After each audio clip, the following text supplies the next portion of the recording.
Hello everybody, this is TipTopMTG here today with another Magic the Gathering video. In today's video, I want to talk about Ikoria collector boosters. So, a lot of news has come out today. They did the stream where they had a bunch of spoilers. I will be doing a spoiler video later on in the day. I want to make sure that all the spoilers are out for the day. That way you have the biggest complete picture. But I've done videos already covering the mechanics of Ikoria, the Commander product, and so this is the third video in this series of Ikoria videos, and in this one I'm going to talk about the contents of the collector boosters. Now, this is always a very confusing topic, and to show the point that I think these boosters are way too complicated, I'm going to be reading this first. Like, I have not read this yet. I'm going to be reading it with you, and I'm going to see if I can piece it together without spending half an hour before figuring it out. Now, I will end up figuring it out so that way you have a complete picture, but I just want to show you how complicated this is going to end up being. Hello, I'm Mike Turian, Principal Product Designer for Magic. One of the coolest parts of my job is when Magic heads to a completely new world. We spend a lot of time defining what that world could be, needs to be, and what makes it awesome. Today, I'm going to spend some time delving into the world of Ikoria, showing some amazing treatments that you can find in Ikoria, Lair of Behemoths, and the Ikoria collector boosters. Again, those are coming back. With Ikoria, Lair of Behemoths, we visit a world dominated by monsters. All aspects of the world are focused on what it means to have monsters being the key life force in the setting.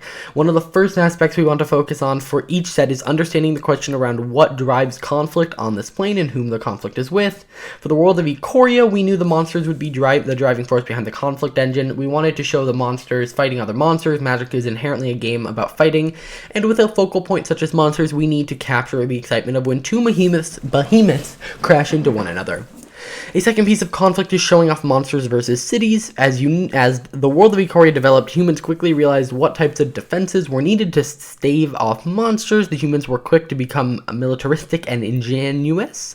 For instance, in areas where monsters didn't fly, humans created flying cities. Unfortunately for the humans, the monsters of Ikoria have begun to mutate, and the fortresses that were successful at protecting humans have become fodder to for the monsters to annihilate. So here's an example of a card. I'll cover more of the cards later. So, with Ikoria featuring the first Magic set focused on world dominated by monsters, how do we translate that into collector boosters? Each collector booster will have the following. Okay, so it'll have one foil or non-foil Godzilla monster series. So, I'm actually going to do a whole nother video today talking about the monster series. So, they're going to spoil the entire series of those today. And I'm going to have all of those spoilers in the video. And they said there were going to be, I believe, 10 of them, 10 or 13. And if you're in Japan, there will be 3 extra. And I'm going to explain that in a different video. But you will get one foil or non-foil. And I guess I do need to give a brief little explanation here. There are legendary creatures in the set. And then they're, for like a showcase type of style, they are going to be renamed to famous like monsters. With new art, and you'll still be able to see the original like name in smaller text, but it will say like Godzilla, and you will be able to get these in MTG Arena and that. But here you'll get a foil or non-foil version, and it looks like a lot of them are mythics, so that's pretty cool. One foil showcase card or borderless planeswalker. So a showcase card is like there's the constellation art, like where the gods look like constellations. And the planeswalkers don't have borders, so those are what's going to be there. One foil rare mythic, and it has a chance to upgrade to a foil extended art. So this will just be a foil rare mythic, although there's a chance they could stretch your art and make it so it doesn't have a border, or like on the sides.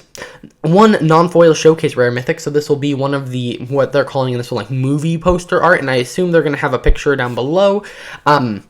Then they have one non-foil extended art rare mythic, so this will not be foil, but it will be extended, so that means it's going to be, I'll show you what each one means. I assume they're going to have that at the bottom. Yeah, they do. I will show that in a second. There will be one non-foil Ikoria Commander card, so not a ancillary card, which they normally do. This one will be specifically from a Commander, which means you will be able to probably get the Commanders from this year, not in the foil. Now, they're probably going to be more, but they're going to have better durability. They're going to cost more. And it's kind of interesting that they're not doing the ancillary cards. That means that you can't get the buy box, but actually that's not true, because the buy a box promo was revealed to be a Godzilla monster series. And honestly, when they revealed it, everyone was like, yay, and I'm like, I kind of just want Magic to be Magic, not Magic to be Godzilla. But then there's 2 non-foil showcase commons or uncommons, 2 foil uncommons, 4 foil uncommons or lands, 1 foil basic land, So the foil commons or lands can be non-basic lands, and then one foil token. So if you didn't understand that, don't worry, I'm sure a lot of people didn't. Let's show you what the showcase treatments are. So this is showcase. So a showcase will be like, it's supposed to look like a movie poster, kind of like it's popping out of the card. I think overall the style, I like the style here. Unlike Theros, it will be on more than just mythics. So, yeah, then we have, this is what the borderless Planeswalker silos are going to look like. Now, I believe there's going to be one more Planeswalker, so that'll be interesting. Then this is what the Godzilla Showcase style will look like. And so you'll notice this one's actually Luminous Broodmoth, but this one is Mothra Supersonic Queen.